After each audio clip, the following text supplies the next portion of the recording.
Ontem, em função da história lamentável que hoje continua na contabilidade, né, aumentando o número de mortos, né, desaparecidos vão se convertendo em mortos, a materialização do caos no litoral de São Paulo, histórias lamentáveis no Rio de Janeiro, a gente descreveu já histórias em Minas Gerais, Espírito Santo, toda hora enchente, deslizamento e tal. Eu usei uma expressão que era o governavírus. Governavírus. Que para mim é um vírus muito mais grave do que o coronavírus, faz um número maior de vítimas do que o coronavírus, e ele se materializa em várias áreas do país. Na educação, na saúde é uma coisa inacreditável. Saneamento básico. E enchentes, saneamento, falta de entrega de Estado para a sociedade. Aí, alguns comentários que surgiram em função da expressão governavírus, acho que eu estava sendo um pouco injusto, porque afinal, fenômenos naturais acontecem em toda parte do mundo. A gente tem furacão, a gente tem incêndio, a gente tem terremoto, né? E por que então falar das enchentes, ou do excesso de água, ou dos deslizamentos do Brasil? Por que não falar dos incêndios da Califórnia, por exemplo? Por que não falar de incêndios na Austrália? Por que não falar dos terremotos no Japão, nos Estados Unidos, furacão? E aí, a gente tem que pensar o seguinte: de fato, fenômenos naturais ocorrem em várias partes do mundo. Mas qual é o fenômeno natural que seleciona a parcela mais pobre da população? É o furacão? Não, o furacão é um fenômeno quase democrático. Ele sai varrendo geograficamente, mas ele não faz uma seleção por PIB. Ele não escolhe o CEP onde ele vai atacar e diz: eu vou atacar o CEP do pobre. Ele não faz isso.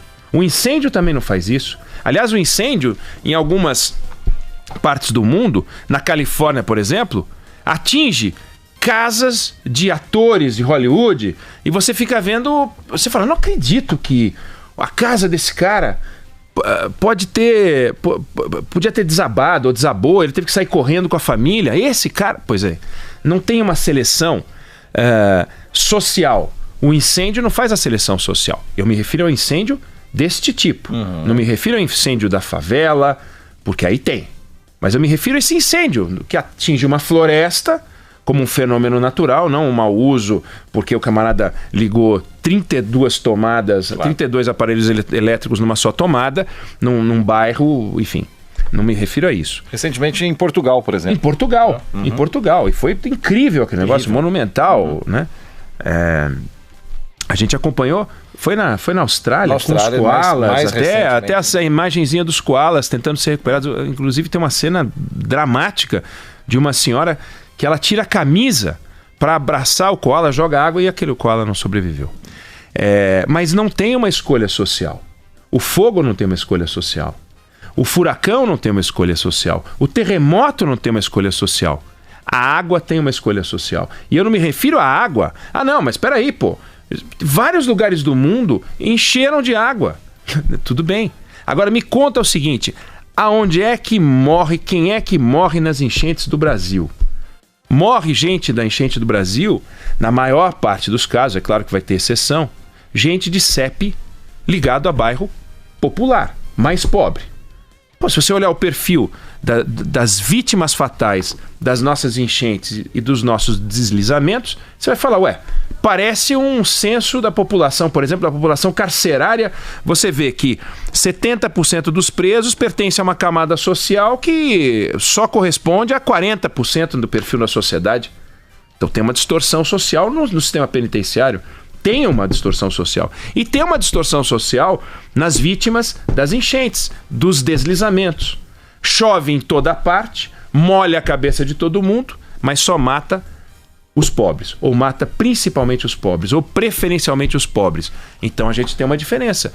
Um é um fenômeno natural, o outro é um fenômeno artificial. O nosso fenômeno é um fenômeno artificial, ele não é natural.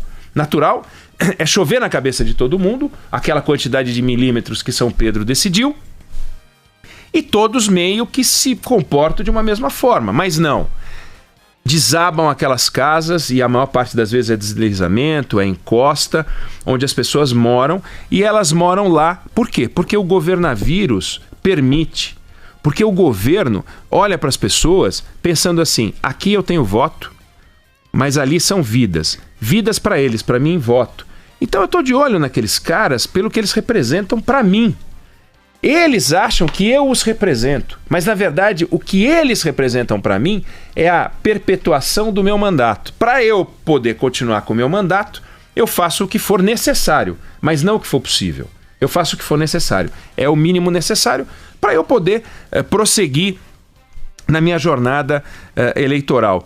Então, as cenas que a gente viu, as pessoas que a gente entrevistou, o material que a Elaine trouxe para nós, mostra o quê?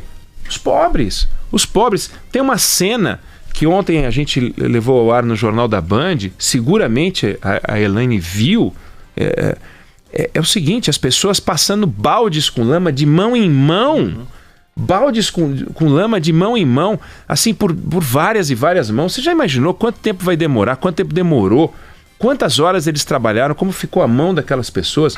O trabalho também espetacular do Corpo de Bombeiros, que foi aplaudido pela sociedade, apesar de num ambiente de tragédia, como aqueles 2 bombeiros morreram.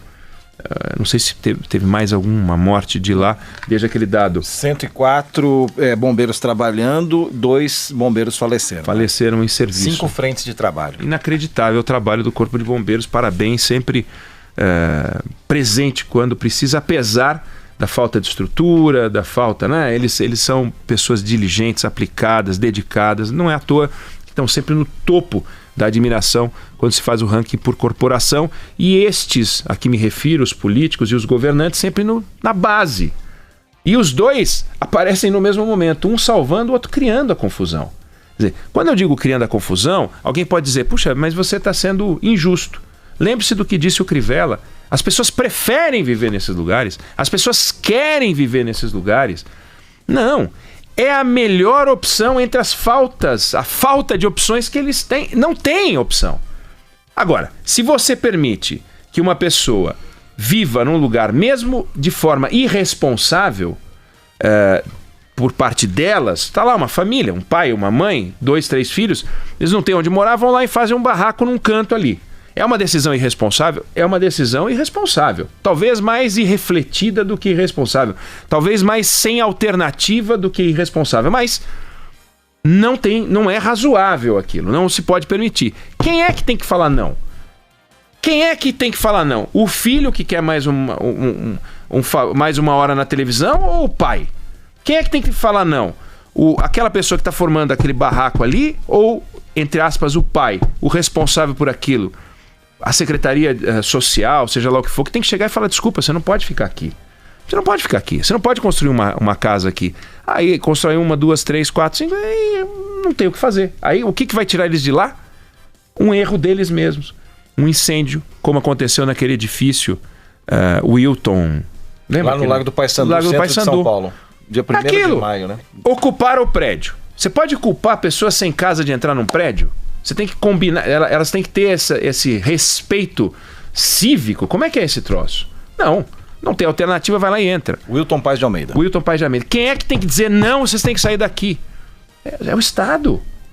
Mas vai lá falar para essas pessoas que elas têm que sair dali. Eu não sei quantas pessoas moravam ali naquela ocasião, mas vai lá falar. O cara perde voto, ele prefere ir lá prometer uma moradia que ele nunca vai entregar. E assim vale nesses lugares todos que deslizam. E aí, no nosso caso, nesse exemplo do incêndio, é um incêndio também artificial. Ele não é natural. Ele não deveria fazer uma vítima. Aliás, ele não deveria ter ocorrido. E ele não ocorreria se não tivesse gente morando lá dentro. Então, é delicado esse assunto. As pessoas preferem, entre aspas, morar mais perto do que morar mais longe. Todo mundo prefere morar mais perto do que morar mais longe. Todo mundo, 100%. Você prefere morar a 2 horas do seu trabalho ou a 15 minutos do seu trabalho? E quem falou que aquelas pessoas estão morando a 15 minutos do seu trabalho? Elas não têm onde morar. Construíram as suas casas lá. O Estado não pode deixar que elas construam. E aí tem um embate. É um embate. A vida delas é mais importante do que a decisão delas de morar ali. Elas contra elas mesmas. O Estado tem que dizer, eu tenho que proteger vocês de vocês nessa hora. E aí eles vão armar uma confusão, vai ter manifestação, vai ter gente pedindo a cabeça do secretário e corre o risco do secretário perder a cabeça e corre o risco dos caras conseguirem ficar lá porque se unem com vereadores. É humano, mas quem é que tá certo? Quem luta pela vida deles e diz, vocês não vão ficar aqui, não vão ficar aqui. E o dia que desabar, porque aquilo é feito para desabar, é um morro. Aquela pedra que rolou, ela pode rolar. O problema é que tem uma casa embaixo. Se tem uma casa embaixo, ela rola. A área de manancial, como é que funciona? É isso. Como é que funciona a várzea? Várzea é vida. A várzea dos rios é vida. Você pode plantar, você pode fazer um monte de coisa. Agora você não pode morar lá, porque vai ter 1,5 metro de água. A canalização, da forma como foi feita, os córregos e os rios, foi feita de forma irresponsável. A gente tem que assumir que o crescimento das cidades, tudo tem um lado irresponsável das autoridades. Não é culpa do atual prefeito. Ele não tem culpa se há 50 ou 60 anos se começou um processo de urbanização irresponsável, mas ele tem sim responsabilidade por deixar as pessoas nesses lugares. Ah, mas é um problema grande demais para resolver. Então, bicho, não vai ser prefeito? Você não pode ser prefeito se você não tem gana, garra. Denuncia, briga, fala que naquele morro não pode ter um morador e faz uma campanha dizendo não vai ter um morador aqui, não vou sossegar enquanto não tiver um morador. Quem é que tem coragem de fazer isso? Ninguém. Eu não conheço um prefeito de direita que faz isso, um prefeito de esquerda que faz isso. Sabe quando eles fazem isso? Quando eles vão almoçar com um jornalista. O problema é muito sério. Olha, putz, sabe que eu tenho medo? Vai que cai uma chuva aí, esse negócio aí pode ter um problema. E as entrevistas que a gente viu ontem dos prefeitos, o que eles podem falar? O que eles estão tentando fazer. Aí eles pegam e falam, mas choveu como nunca. Choveu como nunca, mas eles governam como sempre. Ontem eu cheguei a dizer a seguinte frase no Jornal da Band. Acidentes como esse, tragédias como essa, só acontecem onde chuva demais encontra governo de menos. Tem que chover muito, claro. Do contrário, não tem. Mas precisa ter governo de menos também. Se não tiver governo de menos, não tem jeito. E como é que a gente faz para lutar contra a chuva demais? Nada. A gente pode fazer a dança da chuva ao contrário, a gente pode fazer macumba, reza, eu não sei o que pode fazer, a gente pode ir para a igreja, cada um com a sua fé pode fazer o que for, botar um ovo dentro de não sei das coisas, mas não mandinga, mas não vai mudar nada, vai continuar chovendo igual. Agora, isso para chuva demais não tem solução, mas para governo de menos tem solução. Tem eleição, dá para tirar os que já provaram que não sabem entregar. E então hoje nós estamos no dia 4 de março de 2020, nós estamos há 6 meses, é isso? Agosto, setembro, outubro, 7 meses da eleição municipal. Essa é uma questão municipal típica, claro, com questões estaduais, mas eu não aguento ficar vendo a cara desses governantes, dos governadores, aí o governador do estado A ou B sobrevoando a área, como se ele fosse fazer alguma coisa, sobrevoando para quê? Para mostrar solidariedade? Não, para ser filmado lá, dizendo que ele está lá. Entendeu? Ao estilo Witzel, quando foi para a ponte depois da morte daquele bandido que atacou o ônibus. Então, eles vão. Quando não vão, claro, a gente critica, tem que ir lá. Agora vai lá, mete o pé na lama e vai lá ajudar. Vai lá tirar a lama, fica a noite inteira. Eles não vão, né? Isso eles não fazem. Porque eles têm medo de ovada, de levar um brigadeirinho de lama, como aquele prefeito doido lá do Rio de Janeiro que levou uma laminha na cabeça e falou um monte de bobagem a respeito. Então, acho importante ficar claro que fenômenos naturais não são todos iguais. Existem os fenômenos naturais de verdade e os fenômenos artificiais. A chuva não é um fenômeno artificial. Os efeitos das chuvas, enchentes, no padrão que a gente tem, com os deslizamentos que a gente tem, com o perfil de morto que a gente tem, é um fenômeno artificial. Ele é feito pela mão humana. Essa mão humana tem nome, tem voto e tem partido. E a gente tem que ficar contra esses nomes, contra esses partidos, contra essas pessoas, para que eles não se reelejam. Eles são responsáveis. Eles herdaram da administração anterior que tivessem denunciado a tempo. Não deveriam ser reeleitos. A gente deveria começar uma campanha contra a reeleição de todos os prefeitos que deixaram esses, não é legado, esses largados. Os largados. Produziu morte na sua gestão. Ficou claro que deveria ter feito a obra A, que poderia ter feito a denúncia B contra o governador que não liberou os recursos. Não reelege. Vota em outro. Qual? Não sei. Outro. Esse não pode mais. E é isso que a gente deveria pensar, porque se a gente não der um basta, A gente vai ver o tempo inteiro e no ano que vem vai chegar janeiro, fevereiro, março, nós vamos ter as águas de março e nós vamos ter os mortos de fevereiro, nós vamos ter o choro de janeiro, nós vamos ter a missa de 7º dia, nós vamos ter a missa de um mês, a missa de um ano, e essas pessoas não voltam. Só para dizer que o governavírus, ele ataca em outras áreas, ele ataca na segurança, a gente denuncia aqui, ataca na saúde, ataca na educação.